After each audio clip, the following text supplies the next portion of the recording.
Hello. ভাবি, ভাইয়া বাড়িতে আছে? না না, ও বাড়িতে নেই, পরে ফোন দাও। ভাবি, মার শরীরটা না অনেক খারাপ। মাকে নিয়ে হসপিটালে আসছি। আর হসপিটালে অনেক টাকা লাগবে, 6-7 লক্ষ টাকা লাগবে। এই জন্য আমাদেরকে বাইরে বের করে দিছি, আমরা বাইরেই আছি।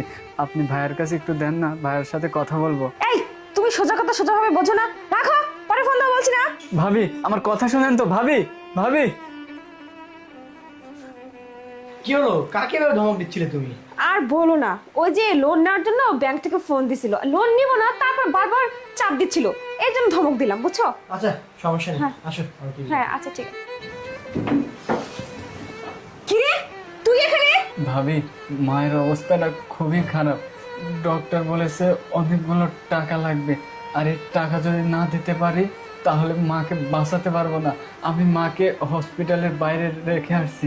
আরে, তোর মা তোর বিষয়, তুই সেটা বুঝবি, আমরা এটা কি করতে পারি? তোদের জ্বালায় কি আমরা একটু শান্তি মতো থাকতেও পারবো না? আর তোর মায়ের চিকিৎসার টাকা আমরা কেন দেবো? তোর মা হসপিটালের বাইরে আছে না, কোথায় আছে সেটা দেখতে যাবো কেন আমরা? ভাবি, আপনি এসব কি ধরনের কথা বলতেছেন? মা কি খালি আমার একা? ভাইয়ারও তো মা, তাই না? আর এখন যদি এই টাকাগুলো ম্যানেজ না করতে পারি তাহলে তো মা মারা যাবে। ভাবি দেখেন, ভাইয়াকে একটু ডেকে দেন না, যে কোনো একটা ব্যবস্থা তো করতে হবে। এই, একদম ইমোশনাল ড্রামা না করবি না আমার সামনে। তোর মা তুই বুঝবি, তোর মা মরলো কি বাঁচলো সেটা আমাদের দেখার একদম কোনো বিষয় নয়, আর আমরা দেখতেও যাব না। তোর নাম্বারটা ব্লক করে দিছি না। শোন, তুই এখন এই মুহূর্তে এখান থেকে চলে যাবি, আর নেক্সট টাইম এখানে আসছিস না, সিকিউরিটি গার্ডকে বলে রাখবো, ঘাড় ধাক্কা দিয়ে এখান থেকে বের করে দিবি। ভাবি, এইভাবে বললেন না, আপনার কাছে হাত জোর করতেছি, প্লিজ ভাইয়াকে আপনি একটু দেখে দিন না। এভাবে বলে হবে না, তাই না? বের হ, বের হ এখান থেকে, বের হ, যা আমার সামনে থেকে, যা এখান থেকে, যা। ভাইয়া, কে? আমি আমিরুল। কি রে? তুই তুই আমার অফিসে এই অবস্থা কেন? তোর কি হয়েছে বল?